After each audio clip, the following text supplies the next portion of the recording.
Hi friends, welcome to Yashmita logs. ಎಲ್ಲರೂ ಹೇಗಿದ್ದೀರಾ? ಚೆನ್ನಾಗಿದ್ದೀರಾ ಅಂತ ಅಂದ್ಕೊಂಡಿದ್ದೀನಿ. ವಿಡಿಯೋನ ಸ್ಕಿಪ್ ಮಾಡದೆ ಕೊನೆವರೆಗೂ ನೋಡಿ, ಹಾಗೆ ಸಬ್ಸ್ಕ್ರೈಬ್ ಮಾಡೋದನ್ನು ಮರಿಬೇಡಿ. ನನ್ನ ಚಾನಲ್ನ ಸಬ್ಸ್ಕ್ರೈಬ್ ಮಾಡ್ಕೊಂಡಿರೋ ಎಲ್ರಿಗೂ ತುಂಬ ಹೃದಯದ ಧನ್ಯವಾದಗಳು. ಅವರೆಕಾಳು ಸೀಸನಲ್ಲಿ ಈ ರೀತಿಯಾಗಿ ಉಪ್ಪಿಟ್ಟನ್ನ ಮಾಡಿ ತುಂಬಾ ಚೆನ್ನಾಗಿರುತ್ತೆ. ಟೇಸ್ಟು ಎಲ್ಲರೂ ಇಷ್ಟಪಟ್ಟು ತಿಂತಾರೆ, ಅಷ್ಟು ಚೆನ್ನಾಗಿರುತ್ತೆ. ಇಷ್ಟ ಆಗದೇ ಇರೋರು ಕೂಡ ತುಂಬಾ ಇಷ್ಟಪಡ್ತಾರೆ. ಈ ಸೀಸನಲ್ಲಿ ಮಾಡಬೇಕಾದಂಥ ರೆಸಿಪಿ ಅವರೆಕಾಳು ಉಪ್ಪಿಟ್ಟು. ಬನ್ನಿ ಅದಕ್ಕೆ ಬೇಕಾಗಿರೋಂಥ ಇಂಗ್ರೀಡಿಯೆಂಟ್ಸನ್ನು ನೋಡೋಣ. ನಾನಿಲ್ಲಿ 1 ಬೌಲ್ ರವೆ ತೊಗೊಂಡಿದ್ದೀನಿ, ಅದಕ್ಕೆ 4 ಬೌಲಷ್ಟು ನೀರು ತೊಗೊಂಡಿದ್ದೀನಿ. ನೀವು ಉದ್ರಾಗಬೇಕು ಅಂದರೆ 3 ಬೌಲ್ ನೀರು ತೊಗೊಳ್ಳಿ. 1:3 ತೊಗೊಳ್ಳಿ. ನಾನಿಲ್ಲಿ 1:4 ತೊಗೊಂಡಿದ್ದೀನಿ, ಸ್ವಲ್ಪ ಸಾಫ್ಟಾಗಿರುತ್ತೆ ಅಂತ. ನಾನಿವಾಗ ವೆಜಿಟೇಬಲ್ಸ್ನ ಕಟ್ ಮಾಡ್ಕೊಂಡು ಇಟ್ಕೊಂಡಿದ್ದೀನಿ. 1 ಬೌಲು ಫ್ರೆಶ್ ಆಗಿರೋವಂಥ ಅವರೆಕಾಳನ್ನ ತೊಗೊಂಡಿದ್ದೀನಿ. ನಾನು ಸಿಪ್ಪೆನ ತೆಗೆದಿಲ್ಲ, ಹಾಗೇ ತೊಗೊಳ್ತಾ ಇದ್ದೀನಿ.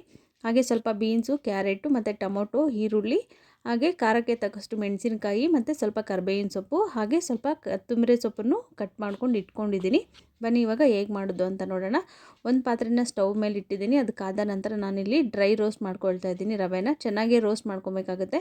ನೋಡಿ ಇದೇ ರೀತಿಯಾಗಿ ಲೋ ಫ್ಲೇಮ್ ಇಟ್ಕೊಂಡು ಮಿಕ್ಸ್ ಮಾಡ್ಕೊಳ್ತಾನೆ ಇರಿ, ಇಲ್ಲಾಂದರೆ ಸೀದೋಗ್ಬಿಡುತ್ತೆ. ನೋಡಿ ಇವಾಗ ರವೆ ರೋಸ್ಟ್ ಆಗಿದೆ. ನಾನಿವಾಗ ಅದನ್ನು ಪಕ್ಕದಲ್ಲಿ ತೆಗೆದಿಟ್ಕೊಳ್ತಾ ಇದ್ದೀನಿ.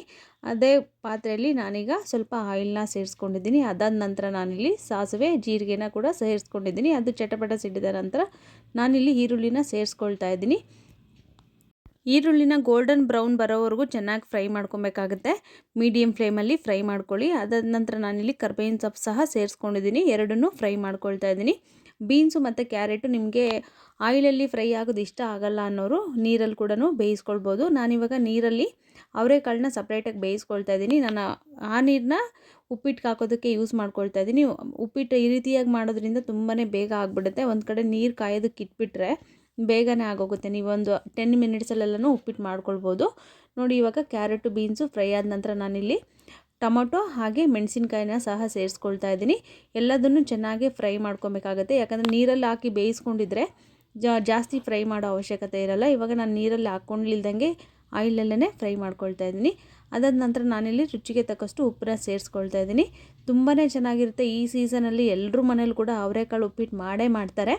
ಕೆಲವೊಬ್ಬರು ಎಲ್ಲ ಬೇಳೆನ ಅವರೆಕಾಳನ್ನ ಎತ್ತಿಕ್ಬಿಟ್ಟು ಮಾಡ್ತಾರೆ. ನಾನಿಲ್ಲಿ ಸಿಪ್ಪೆ ಸಮೇತ ಹಾಕ್ತಾಯಿದ್ದೀನಿ. ನೋಡಿ ಇವಾಗ ಕಾಯೋದಕ್ಕೆ ಇಟ್ಕೊಂಡಿದ್ದೆ. ಅದು ಕಾಳೆಲ್ಲ ಚೆನ್ನಾಗಿ ಬೆಂದಿದೆ. ಸ್ವಲ್ಪ ನೀರು ಕಲರ್ ಚೇಂಜ್ ಆಗುತ್ತೆ, ಅದು ಏನು ಪರವಾಗಿಲ್ಲ. ಕಾಳು ಬೆಂದಿರುತ್ತಲ್ವ, ಆ ಟೈಮಲ್ಲಿ ಸ್ವಲ್ಪ ಚೇಂಜ್ ಆಗುತ್ತೆ, ಅದರಿಂದ ಏನೂ ತೊಂದರೆ ಇಲ್ಲ. ಇವಾಗ ನೋಡಿ ಆ ನೀರನ್ನ ನಾನು ಇದ್ರ ಜೊತೆ ಸೇರಿಸ್ಕೊಳ್ತಾ ಇದ್ದೀನಿ. ನೀರು ಕಾದಿರೋದ್ರಿಂದ ಬೇಗನೆ ಕುದಿ ಬಂದುಬಿಡುತ್ತೆ.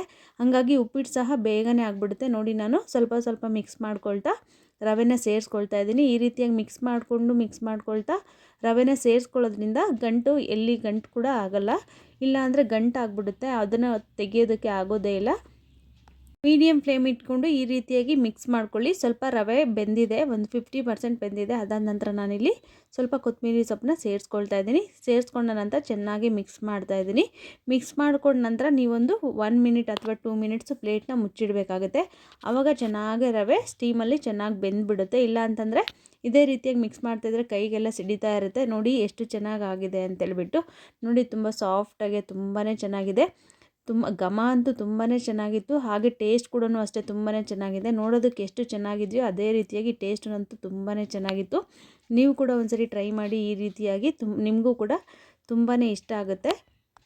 ನೋಡಿ ನಾನಿಲ್ಲಿ ಒಂದು ಪ್ಲೇಟಲ್ಲಿ ಸರ್ವ್ ಮಾಡ್ಕೊಂಡಿದ್ದೀನಿ. ನೋಡೋದಕ್ಕೆ ಎಷ್ಟು ಚೆನ್ನಾಗಿ ಕಾಣಿಸ್ತಾ ಇದೆಯೋ ಟೇಸ್ಟ್ ಕೂಡ ಅಷ್ಟೇ ಚೆನ್ನಾಗಿತ್ತು. ಫ್ರೆಶ್ ಆಗಿರೋ ಎಳೆ ಅವರೆಕಾಯಿನ ತೊಗೊಳ್ಳಿ, ತುಂಬಾ ಚೆನ್ನಾಗಿರುತ್ತೆ ಟೇಸ್ಟು. ಸ್ವಲ್ಪ ಬಲ್ತೋಗಿದ್ರೆ ಅಷ್ಟು ಚೆನ್ನಾಗಿರಲ್ಲ ಟೇಸ್ಟು. ಹಾಗಾಗಿ ನೀವು ಎಳೆಕಾಯಿನ ತೊಗೊಳ್ಳಿ, ತುಂಬಾ ರುಚಿಯಾಗಿರುತ್ತೆ. ನನ್ನ ಚಾನಲ್ನ ಸಬ್ಸ್ಕ್ರೈಬ್ ಮಾಡಿಕೊಂಡು ವಿಡಿಯೋನ ಪೂರ್ತಿಯಾಗಿ ನೋಡೋ ಎಲ್ರಿಗೂ ತುಂಬ ಹೃದಯದ ಧನ್ಯವಾದಗಳು. ಲೈಕ್ ಮಾಡಿ, ಶೇರ್ ಮಾಡಿ, ಕಮೆಂಟ್ ಮಾಡಿ, ಹಾಗೆ ಸಬ್ಸ್ಕ್ರೈಬ್ ಮಾಡೋದನ್ನು ಮರಿಬೇಡಿ. Thanks for watching.